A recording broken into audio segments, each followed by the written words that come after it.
Hai, kembali lagi di YouTube channel Astrid Widayani di segmen Lifelong Learner. Hai Lifelong Learner. Halo Lifelong Learner. Beberapa waktu lalu saya mencermati ada ada yang lagi viral di media sosial. Apa tuh? Fenomena apa tuh? Ini gara-gara Maudy Ayunda lulus kuliah S2 sama Mikha Tambayong juga ya. Sama Mikha Tambayong dari Harvard. Terus langsung keluar figur-figur di mana menampilkan artis-artis atau orang-orang yang memang figurnya terkenal dari berbagai sisi yang digelutinya. Contohnya kayak Cinta Laura, Agnes Monica dan lain-lain. Nah, itu saya jadi pengen tanya nih kan, kalau ketemu Bu Astrid, Bu Astrid nanya mulu gitu ya. Sabar aja, soalnya buat pemirsa semua nih. Jadi kalau menurut Bu Astrid tuh mana sih Bu yang lebih baik? Kalau kita lihat kan Maudy Ayunda itu serba bisa gitu. Agnes Monica itu very expert at singing. Gitu. Kadang anak muda sekarang nih galau kalau lihat sosmed. Begitu lihat yang serba bisa, aku mau dong. Begitu lihat yang expert di bidangnya, langsung pengen jadi dong, seperti gitu. itu. Nah, sebenarnya mana sih yang lebih baik, serba bisa atau yang jadi spesialis satu aja di bidangnya tapi bagus banget gitu? Ya, kalau kita ngomongin keahlian ya, tadi kan disampaikan ada yang pengen jadi spesialis atau serba bisa.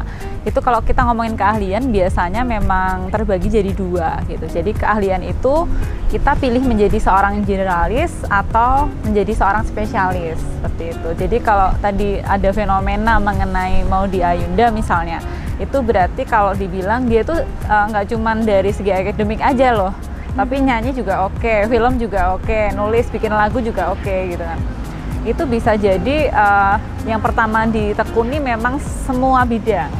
Semua bidang, karena kalau kita ngomongin sebagai seorang generalis itu menerapkan prinsip bahwa dia itu bisa masuk atau bisa adaptasi di beberapa ilmu sekaligus gitu. Jadi dia mau adopt gitu, mau mengadopsi beberapa ilmu sekaligus untuk dia nanti bisa serve in different function. Jadi memang fungsinya di perannya di masyarakat itu bisa berbeda-beda kalau menjadi seorang generalis. Seperti itu. Iya, kayak ini juga ya Bu ya, Dokter Tompi gitu misalnya. Tapi ada juga yang expert nih, misalnya yang expertnya di saham gitu ya. Terus saya masih muda udah bisa masuk ke spesialis. Itu masuk ke spesialis. Kalau spesialis berarti dia hanya bisa serve in one function gitu. Iya, bisa dibilang seperti itu. Jadi keahliannya, kompetensinya, dan fungsinya itu fokus di satu bidang aja.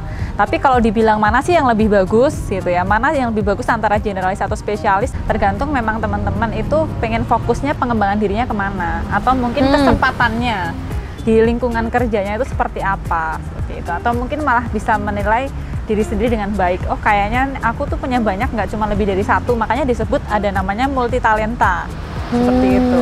Jadi multitalenta itu memang teman-teman menyadari ketika pengen belajar musik kok tiba-tiba bisa ya, pengen belajar masak kok tiba-tiba bisa ya gitu. Saya bisa cerita seperti ini karena punya pengalaman sebagai seorang generalis sebenarnya sebelum jadi spesialis juga gitu. Jadi kita masak oke, musik oke, nyanyi oke. Jadi jangan buru-buru pengen jadi spesialis teman-teman. Jadi memang karena banyaknya kesempatan mungkin dengan sekarang tuh kan banyak sekali platform untuk belajar, banyak sekali ilmu-ilmu yang bisa kita dapatkan secara gratis, membuka kesempatan kita untuk jadi generalis jauh lebih luas ya, untuk kita bisa fokus ke satu bidang kompetensi. Kalau begitu di zaman sekarang, apalagi pandemi, kurangnya kesempatan kerja, tapi terbukanya banyak kesempatan-kesempatan lainnya gitu. Menurut Bu Astrid, to agile gitu, untuk bisa agile, karena agile kan itu jadi campaign ya saat ini ya, semua orang harus bisa agile. Agility ya sifatnya harus. Iya, ada itu bisa harusnya adaptasi. Anak muda itu pilih yang mana nih Bu? Pilih untuk bisa beradaptasi di lingkungan sekarang, tantangan zaman sekarang ini, saya harus mencoba cari sebanyak mungkin potensi diri, atau udah deh aku fokus aja ke satu jadi spesialis karena kalau nggak akan dipakai. Mana tuh agility itu yang sebenarnya big side nih gitu. Itu sering bikin bingung ya. Iya, betul. Mana nih yang harus aku pilih dulu sebagai generalis atau spesialis. Tapi mungkin kalau saran dari saya ada satu kata yang lebih tepat untuk anak-anak muda sekarang, bisa lebih banyak kesempatan untuk mencoba ya, namanya menjadi pribadi yang versatile. Versatile Itu serba bisa. Ya, serba bisa. Jadi kenapa saya memberikan kesempatan seluas-luasnya untuk coba yang versatile ini ya, menjadi pribadi yang serba bisa. Karena bisa belajar dari manapun. Kalau dulu mungkin kita sekolah ya di kelas ya, akademik aja di sekolah gitu. Kalau kita pengen tambah satu bidang ilmu lain, mungkin kita kursus gitu, kursus musik, kursus bahasa Inggris misalnya. Kalau sekarang kan di mana-mana bisa belajar kan? Betul. Jadi nggak ada salahnya sih kalau kita sekali waktu coba deh kita tantang diri kita untuk jadi pribadi yang serba bisa. Karena siapa tahu kemampuan kita di luar yang selama ini kita pelajari ada bakat lain atau ada kompetensi lain yang bisa kita kembangkan. Kata kuncinya versatile. Ya. Dan coba, siapa tahu ada bakat lain yang memang terpendam. Yes. Kita nggak pernah tahu kalau nggak dicoba ya Bu ya. Betul, betul sekali. Nah kalau Bu Astrid sendiri tadi kan sempat bilang tuh, sempat mention kalau saya sempat jadi pribadi yang generalis untuk kemudian akhirnya jadi spesialis. Kalau saat ini Bu Astrid mendeskripsikan diri itu menjadi yang mana nih? Apakah sudah versatile, serba bisa? Karena memang sebenarnya yang digeluti banyak gitu. Atau saya generalis gitu? Ya tadi ya seperti yang saya bilang, kita nggak bisa milih mana yang generalis, mana yang spesialis, tapi kita dengan kondisi sekarang peluang yang jauh terbuka lebih lebar, kenapa nggak kita jadi pribadi yang versatile, serba bisa. Jadi sekarang pun saya menyadari di posisi itu. Yang dulu mungkin banyak teman-teman yang belum punya kesempatan seperti saya dulu punya kesempatan banyak, saya coba semua kompetensi, kemudian saya coba bakat-bakat baru, bahkan lomba, kompetisi, itu saya juga coba gitu. Untuk apa? Karena saya ingin menjadi diri saya yang terbaik kan, istilahnya ada di program pengembangan diri saya di Youth Enforcement Program itu ada Be the Best Version of You. Jadi kayak mana sih batasnya, saya sampai mana sih mampu untuk mengembangkan diri itu. Jadi dari sejak kecil, remaja sampai mungkin sekarang ya, namanya juga kita lifelong learner. Jadi kita belajar sepanjang hayat dan ternyata kita menyadari, oh ternyata dari semua bidang kita bisa menguasai dengan baik dan akhirnya kita bisa maksimal dalam satu kompetensi tertentu di bidang tertentu. Gitu. Berarti bisa dibilang masih semua sih sekarang. Bisa dibilang saat ini Bu Astrid on the journey ya, the journey, bisa semuanya tapi ya masih belajar lagi. Maksudnya nggak ada kata berhenti untuk belajar ya. Untuk menjadi pribadi yang versatile. Makanya tadi dibilang sebaiknya karena sekarang memang source of learningnya ada di mana-mana, banyak scattered dari yang free, yang berbayar, orang-orang pintar juga udah banyak. Kita tidak boleh membatasi diri menjadi orang yang hanya mau di satu bidang aja. Kita harus cari tahu dulu, karena ada possibility, ada hidden skills yang kita punya, hidden opportunity di bidang yang lain. Jadi gini, kalau misalnya ada nih ya kita satu komunitas gitu, komunitas di bidang apa misalnya digital atau musik gitu aja. Satu bidang kok saya merasa kalah ya sama teman-teman saya yang lain, kok dia lebih jago ya ini ya. Nah bisa jadi kamu masuk bisa lebih jago nanti di bidang yang lain, kan belum dicoba. Gitu. Kuncinya memang kalau menjadi pribadi yang serba bisa atau versatile itu berani untuk mencoba hal baru. Gitu. Berapa segmen sebelumnya kata coba dulu, coba lagi, coba terus itu muncul terus ya.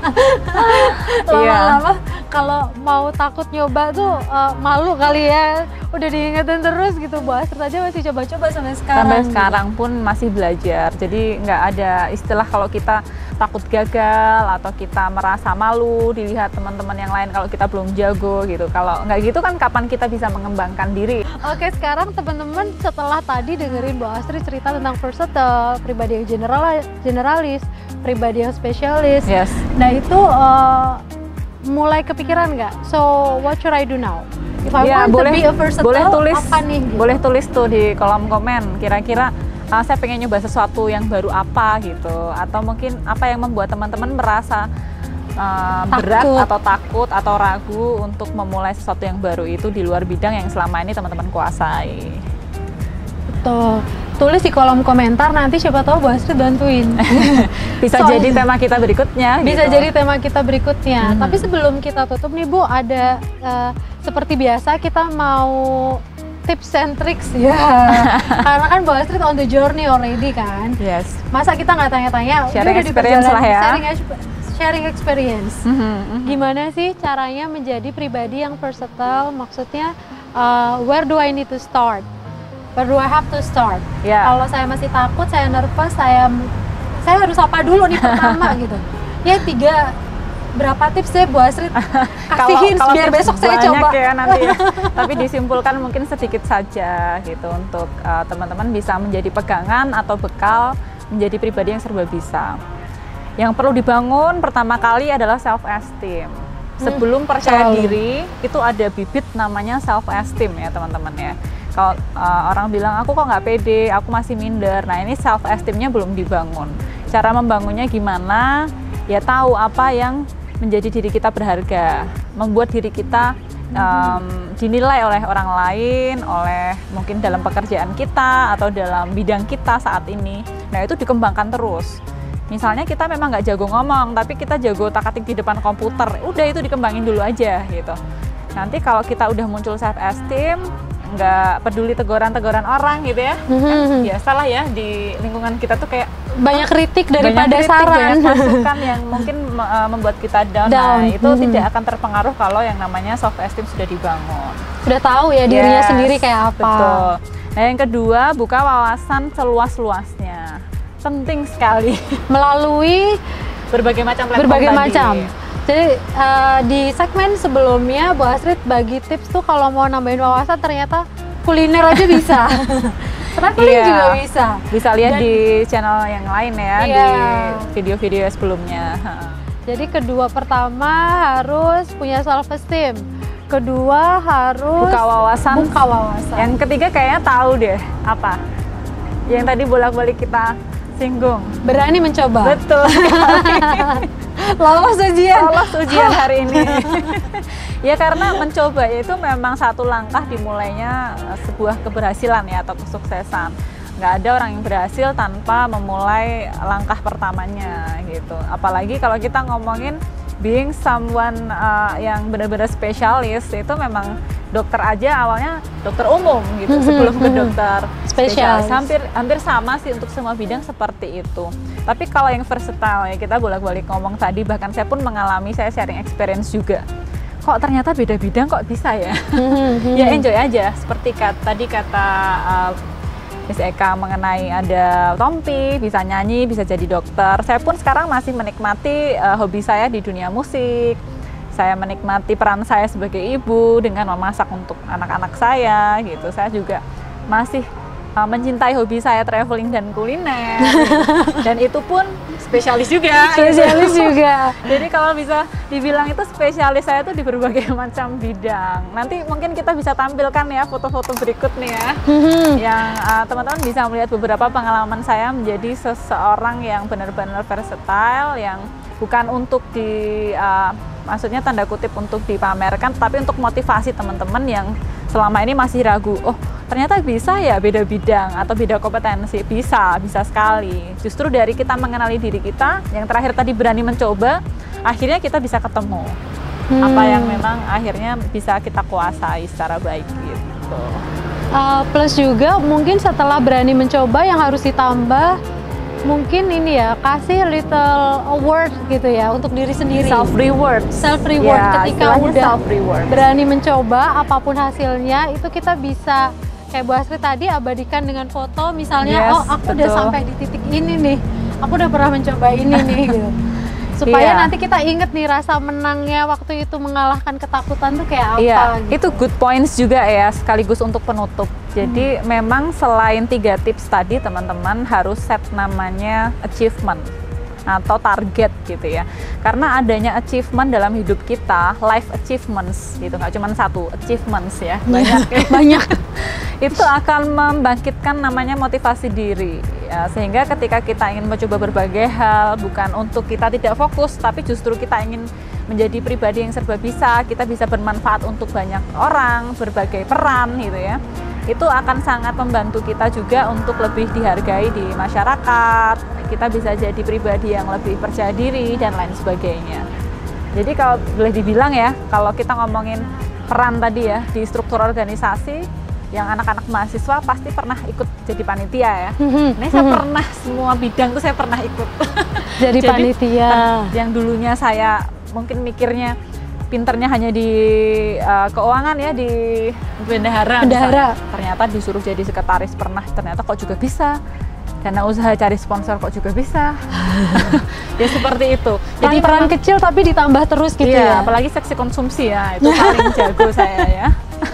Bener, referensi ya. Acara semua pernah kita coba. Jadi jangan hanya fokus di satu bidang ya teman-teman, kuncinya untuk obrolan kita hari ini. Jadi menjadi pribadi yang versatile. Tadi tipsnya udah ada. Terakhir, jangan berhenti di satu bidang aja. Gali terus potensi diri dan jangan pernah takut.